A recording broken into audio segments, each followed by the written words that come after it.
अस्सलाम वालेकुम दोस्तों, क्विज मास्टर में आप लोग का बहुत बहुत खैर मकदम है।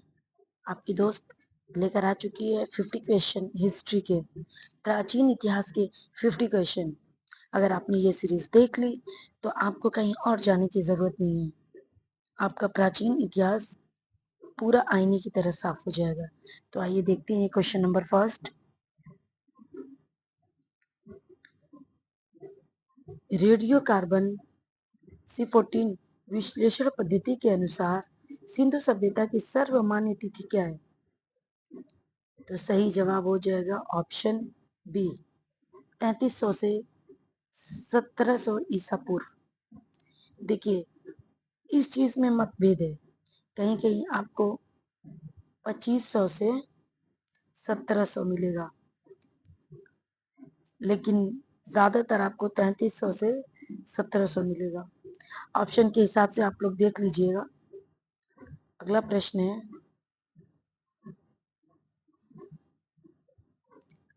प्रश्न नंबर 2। सिंधु सभ्यता का विस्तार किस आकार का था? यानी सिंधु सभ्यता किस आकार में बसी थी? तो सिंधु सभ्यता जो वो त्रिभुजा आकार में बसी थी। Option B is correct. यूं करके बसी थी सिंधु सभ्यता। ऊपर जो है आपको कश्मीर का एरिया और नीचे इधर दैमाबाद है, और फिर इधर गुजरात का, बल्कि गुजरात नहीं, ये ईरान तक बसी थी। भारत को क्रॉस करके पाकिस्तान ईरान तक इसके साक्ष्य मिले हैं। लेकिन इसका जो विस्तार था, जो इसका आकार था, वो त्रिभुजाकार ही है। Question number 3। सिंधु सभ्यता की खोज किसने की थी? तो सिंधु सभ्यता की खोज दयाराम साहनी ने की थी। किसने की थी? दयाराम साहनी ने 1921 में की थी। खोज हुई है 1921 में। इससे रिलेटेड अगला प्रश्न भी आप देख लीजिए। सिंधु सभ्यता को किस युग में रखा जा सकता है? यानी प्राग ऐतिहासिक काल में, प्रोटो हिस्टोरिक युग में, ऐतिहासिक युग में, लौ युग में। तो इसको आद ऐतिहासिक युग में रखा जाएगा। क्यों? क्योंकि इसमें चित्रकला, लिखने की कला मौजूद थी, लेकिन उसे पढ़ा नहीं जा सका। प्रश्न नंबर 5। इस सभ्यता के मुख्य निवासी कौन थे? यानी कि जो सिंधु सभ्यता थी उसमें कौन लोग रहते थे? तो उसमें द्रविड़ और भूमध्य सागरीय लोग रहते थे। Option C is correct. बढ़ते हैं अगले प्रश्न की ओर। प्रश्न नंबर 6। सिंधु सभ्यता की विधिवत घोषणा किसने की थी? देखिए, दोनों क्वेश्चन को ध्यान से देखिए। अब दोनों क्वेश्चन को ध्यान से देखिए। सिंधु सभ्यता की विधिवत घोषणा किसने की थी? तो विधिवत घोषणा की जब बात रहेगी तो जॉन मार्शल ने की थी। जॉन मार्शल ने 1924 में की थी। लेकिन अगर खोज की बात हो जाएगी तो खोज दयाराम साहनी ने 1921 में की थी। दोनों में अंतर समझ में आ गया। खोज दयाराम साहनी ने 1921 में की थी, लेकिन इस सभ्यता की विधिवत घोषणा कर दी गई थी जॉन मार्शल के द्वारा 1924 में। जॉन मार्शल जो है पुरातात्विक सर्वेक्षण विभाग के तत्कालीन महानिदेशक थे उस समय में। प्रश्न नंबर 7। सिंधु सभ्यता की घोषणा किस वर्ष की गई थी? तो 1924 में की गई थी। Option B is correct. बढ़ते हैं अगले प्रश्न की ओर। प्रश्न नंबर 8। जॉन मार्शल किस विभाग के महानिदेशक थे? तो वो भारतीय पुरातत्व सर्वेक्षण विभाग के महानिदेशक थे। तो option A is correct. Sindhu सभ्यता का सबसे पश्चिमी पुरा स्थल कौन सा है? पश्चिमी, जैसे, तो सिंधु सभ्यता का सबसे पश्चिमी पुरा स्थल जो है वह कोटदा है, जो दाश की नदी के किनारे सूर्यपुत्र में है, गुजरात में पड़ता है। दाश की नदी के किनारे।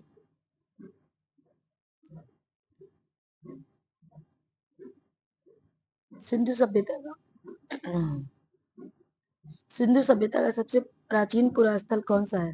तो सिंधु सभ्यता का सबसे सिंधु, क्वेश्चन नंबर 9, सिंधु सभ्यता का सबसे पश्चिमी पुरास्थल कौन सा है? तो सिंधु सभ्यता का सबसे पश्चिमी पुरास्थल जो है सुरकोटदा है, जो दाश्त नदी के किनारे बसा हुआ है। अब देख लीजिए, ये उत्तर हो गया, ये दक्षिण, ये पश्चिम, ये पूरब। तो पूछ रहा है कि ये इसका फैलाव जो है ये इधर मांडा, ये चिनाब नदी के तट पर बसा कश्मीर में एक गांव है, और उसके नीचे जो है वो दैमाबाद है। कौन सा? दैमाबाद, महाराष्ट्र के, महाराष्ट्र में बसा है। और ये है पूर्वी जो है वो आलमगीरपुर है, आलमगीरपुर, जो उत्तर प्रदेश के मेरठ जिले में है। और पश्चिमी जो है सुरकोटदा है। कौन सा? सुरकोटदा। अगला प्रश्न है प्रश्न नंबर 11, सिंधु सभ्यता का उत्तरी स्थल कौन सा है? तो मांडा है, जम्मू कश्मीर, चिनाब नदी के तट पर बसा। अगला प्रश्न है सिंधु सभ्यता का दक्षिणी स्थल कौन सा है? तो दैमाबाद, अहमदनगर, महाराष्ट्र में है। Option A is correct. Sindhu सभ्यता का सबसे बड़ा स्थल कौन सा है? तो सिंधु सभ्यता का सबसे बड़ा स्थल मोहनजोदड़ो है। बात को ध्यान में रखिए, अगर सिंधु सभ्यता का सबसे बड़ा स्थल क्या है तो मोहनजोदड़ो है, जो इस समय पाकिस्तान में पड़ा है। लेकिन अगर वही ये पूछे कि सिंधु सभ्यता का भारत का सबसे बड़ा स्थल कौन है, तो भारत में पूछेगा तो ये राखी गढ़ी हो जाएगा। कौन सा? राखी गढ़ी। सिंधु सभ्यता का, पूरे सिंधु सभ्यता का पूछे तो मोहनजोदड़ो। भारत में पूछे कि सिंधु सभ्यता का सबसे बड़ा स्थल कौन सा है, तो वो राखी गढ़ी है। अगला प्रश्न, भारत में सिंधु सभ्यता का सबसे बड़ा स्थल कौन सा है? तो राखी गढ़ी, घग्गर नदी के तट पर बसा, हरियाणा में। अगला प्रश्न, राखी गढ़ी किस नदी के किनारे स्थित है? तो घग्गर नदी।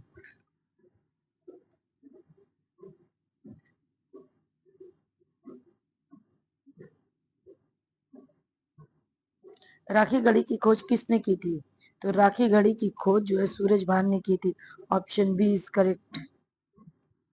अगला प्रश्न, सिंधु सभ्यता का बंदरगाह कौन सा है?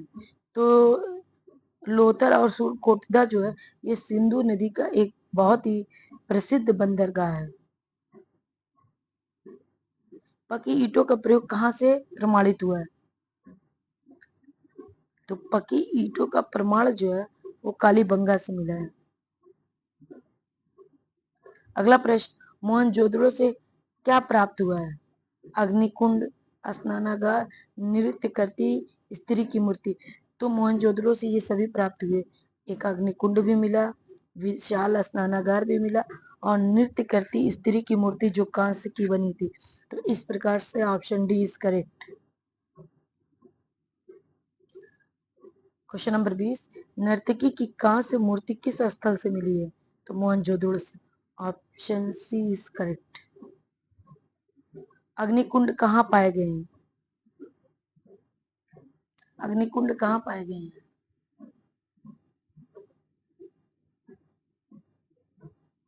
लोथल और कालीबंगा में।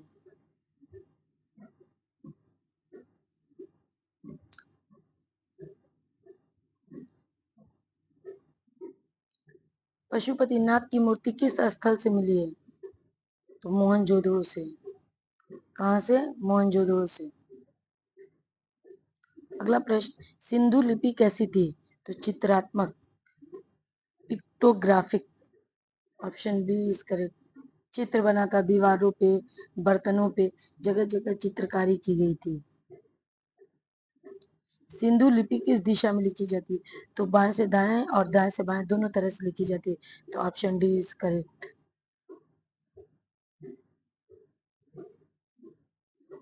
लेखन प्रणाली विकसित करने वाली पहली सभ्यता कौन थी? तो सुमेरिया की सभ्यता, सुमेरियन सभ्यता। ऑप्शन ये क्वेश्चन नंबर 26, नगर विन्यास के लिए कौन सी पद्धति अपनाई गई थी? तो ग्रिड, जाल पद्धति अपनाई गई थी। घरों के दरवाजे किस दिशा में खुलते थे? तो पिछवाड़े की ओर। ये खास बात थी सिंधु सभ्यता की कि जो उनके घर के मुख्य द्वार थे वो मेन रोड पे ना खुल के घर के पीछे खुलते थे। अक्सर ये क्वेश्चन पूछता है, इंपॉर्टेंट क्वेश्चन है, याद रखिए। सिर्फ लोथल ऐसी जगह थी गुजरात, ये लोथल ऐसी जगह थी जो बंदरगाह था, उसके घर के जो मकान थे उसके दरवाजे मुख्य द्वार जो है सामने के खुलते थे, बाकी सारी जगहों पे घर के पिछवाड़े मुख्य द्वार थे। ऑप्शन ये क्वेश्चन नंबर 28, किस नगर के घरों के दरवाजे मुख्य सड़क की ओर खुलते थे? तो लोथल के। Option C is correct. Sindhu सभ्यता की मुख्य फसलें कौन थी? तो गेहूं और जौ सिंधु सभ्यता की मुख्य फसल थी। अगर आप चैनल पे पहली बार आए तो प्लीज इसे लाइक और सब्सक्राइब कर लें। अगला प्रश्न है, सिंधुवासी की मिठास के लिए किसका प्रयोग करते थे? वो सीधे सीधे शहद का प्रयोग करते थे, शहद से मीठा क्या ही होगा। क्वेश्चन नंबर 31, चावल के दाने सबसे पहले कहां से प्राप्त हुए थे? तो लोथल और रंगपुर दोनों से मिले थे। Option D is correct. घोड़े की अस्थियां किन स्थानों से मिली थी? तो सुरकोटदा, कालीबंगा और Lothal. Option A is correct. Surkotada से भी, कालीबंगा से और लोथल से घोड़ों की अस्थियां मिली थी, अस्थि पंजर। तोल की इकाई किस अनुपात में थी? तो 16 के अनुपात में थी। Option C is correct. Mesopotamia के अभिलेखों में मेलुहा शब्द का अभिप्राय किससे है? सिंधु सभ्यता से इसका अभिप्राय है, यानी कि मेसोपोटामिया के अभिलेखों में मेलुहा शब्द किसके लिए प्रयोग किया गया है? तो सिंधु सभ्यता के लिए प्रयोग किया गया। Option C is correct. बढ़ते हैं अगले प्रश्न की ओर। हड़प्पा संस्कृति का शासन किसके हाथों में था? तो पुरोहित वर्ग के हाथों में था।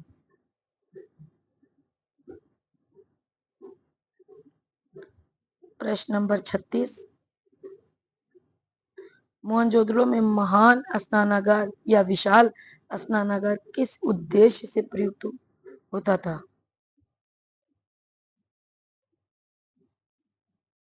तो देख लीजिए भाई, इसके ऑप्शन है आपके सामने। धार्मिक अनुष्ठानों हेतु, दैनिक स्नान हेतु, सैनिक अभ्यास हेतु, व्यापारिक लेन देन हेतु। तो धार्मिक अनुष्ठान के लिए प्रयुक्त होता था विशाल स्नानागार। ये है हड़प्पा सभ्यता का विशाल स्नानागार। देख रहे हैं, नहाने के लिए सीढ़ियां हैं, तो ये धार्मिक अनुष्ठानों के लिए बनाया गया था, न कि व्यापारिक लेन देन या दैनिक स्नान के लिए नहीं था, बिल्कुल। अगला प्रश्न, सिंधु सभ्यता का विस्तार मुख्यतः किन आधुनिक देशों में पाया गया है? तो भारत, पाकिस्तान और Iran. Option D is correct.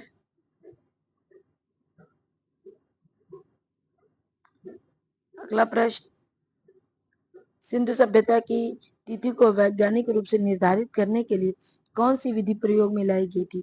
तो रेडियो कार्बन 14 विधि। सिंधु सभ्यता के नगर नियोजन की सबसे प्रमुख विशेषता क्या थी? तो जल की निकासी बहुत बढ़िया थी, जल निकासी प्रणाली उनकी बहुत उत्तम क्वालिटी की थी। अगला प्रश्न है, मोहनजोदड़ो में महान स्नानागार जिसे विशाल स्नानागार किस उद्देश्य से प्रयुक्त हुआ था? तो धार्मिक अनुष्ठान हेतु। प्रश्न नंबर 41, सिंधु सभ्यता में मुद्रा पर प्रणाली के स्थान पर किसका प्रयोग होता था? माप और तौल का, तौल और माप। Option B is correct. Sindhu सभ्यता की लिपि किस प्रकार की थी? तो चित्रात्मक लिपि थी, पिक्टोग्राफिक। सिंधु सभ्यता की लिपि किस प्रकार की थी? तो चित्रलिपि, पिक्टोग्राफिक, याद रखिएगा, इंपॉर्टेंट। प्रश्न नंबर 43, नृत्य करती युवती की मूर्ति किस धातु की बनी थी, तो वो कांस्य की बनी थी। Option C is correct. कहाँ पाई गई थी? मोहनजोदड़ो में। सिंधु सभ्यता में किस देवता की पूजा के प्रमाण मिलते हैं? शिवपति के। Option C is correct. Sindhu सभ्यता के लोग मुख्यतः किस पेशे से जुड़े थे? तो कृषि से जुड़े थे। Option A is correct. बढ़ते हैं अगले प्रश्न की ओर। लोथल नगर किस आधुनिक राज्य में स्थित है? तो लोथल जो है गुजरात में पड़ता है इस टाइम।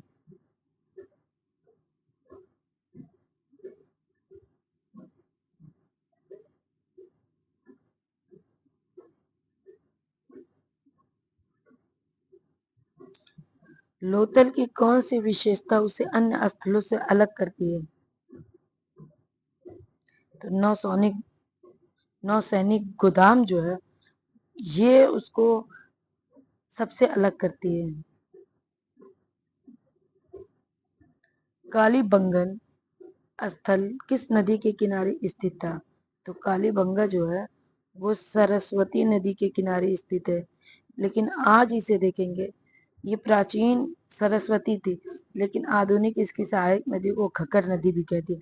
तो घग्गर घग्गर नदी या फिर सरस्वती।